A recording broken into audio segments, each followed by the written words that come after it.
اتبعوا من لا يسألكم اجرا وهم مهتدون.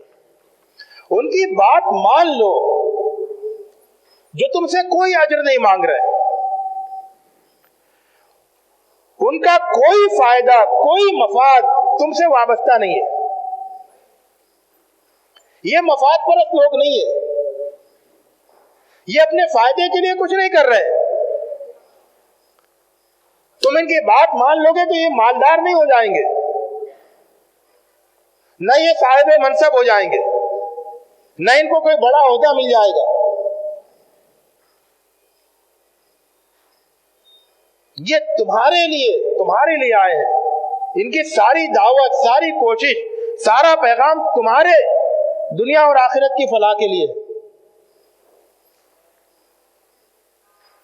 اتبعوا من لا يسألكم اجرا.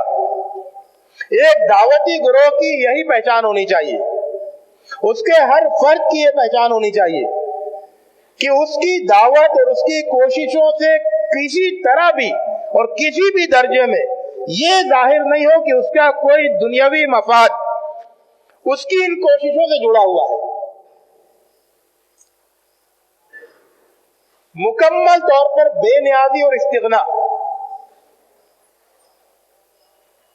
اگر ایسا نہیں ہوا اور ذرا سا بھی کوئی دنیاوی مفاد جڑا ہوا دکھائی دے دیا تو دعوت مخدوش ہو جائے گی، عیب دار ہو جائے گی، عیب دار. اور اس کے بعد کہا کہ من لا یسألکم اجرا وہم مہتدون. یہ لوگ سیدھے راستے پر ہیں. ان کا کیریکٹر دیکھو، ان کا زندگی گزارنے کا انداز دیکھو، ان کی عبادتیں دیکھو، ان کے معاملات دیکھو، ان کا اخلاق دیکھو، ان کا ہر عمل، ہر رویہ، ان کا پورا کیریکٹر اس بات کی گواہی دے رہا ہے کہ یہ سیدھے راستے پر ہے. اس سے بڑی دلیل تم کو کیا چاہیے ان کے پیغام کے برحق ہونے کی؟ میرے دوستو، ایک دائی گروہ کا اور دائی گروہ کے ایک ایک فرد کا کہ دعوت کی اصل دلیل اس کا مہتدی ہونا ہوتا ہے کہ وہ خود حق پر ہے یا نہیں ہے، اس کی اپنی زندگی اس کی پیغام کی ترجمان ہے یا نہیں ہے. اگر اس کی زندگی پیغام کی ترجمان نہیں ہے تو سمجھ لو کہ اس کی دعوت میں کھوٹ ہے، اس کے ارادے درست نہیں ہے. اگر آپ کی زندگی، اگر ایک دائی کی زندگی اس کے دعوت کے، اس کے پیغام کے مطابق نہیں ہے تو اس کے پیغام کی ساری دلیلیں دھری کی دھری رہ جاتی ہیں اور بے اثر ہو جاتی ہیں. اور اگر اس کی زندگی مہتدی والی زندگی ہو جائے، پیغام کے مطابق ہو جائے، تو اس کے دلائل میں جان پڑ جاتی ہے اور ہر دلیل کی حقیقی قوت لوگوں کے سامنے نظر آنے لگتی ہے. تو اس نے کہا کہ ان کی بات مان لو جو کوئی اجر نہیں مانگتے تم سے اور وہ سیدھے راستے پر ہے. اور ان کا سیدھے راستے پر ہونا ان کے دلائل کی قوت کو ظاہر کر رہا ہے. تو یہ ایک نمونہ ہے ایک دعوتی گروہ کا، ایک دائی فرد کا، اور ایک دعوت کن مشکلات سے گزرتی ہے، کیا چیلنجز فیس کرنا پڑتے ہیں، اور ان چیلنجز کو فیس کرنے کے لیے کس طرح کی مضبوط اور پاورفل پرسنالٹی کی ضرورت ہوتی ہے، کتنی تیاریوں کی ضرورت ہوتی ہے، کتنی سنجیدگی، کتنی محنت اور کتنی جافشانی کی ضرورت ہوتی ہے. اللہ رب العزت سے دعا ہے کہ وہ ہمیں قرآن مجید کے بہترین نمونوں پر غور کرنے، ان کو پڑھنے، ان کو سمجھنے اور ان کو اختیار کرنے کی توفیق عطا فرمائے. وآخر دعوانا ان الحمدللہ رب العالمین. والقرآن دستورنا والقرآن دستورنا والقرآن دستورنا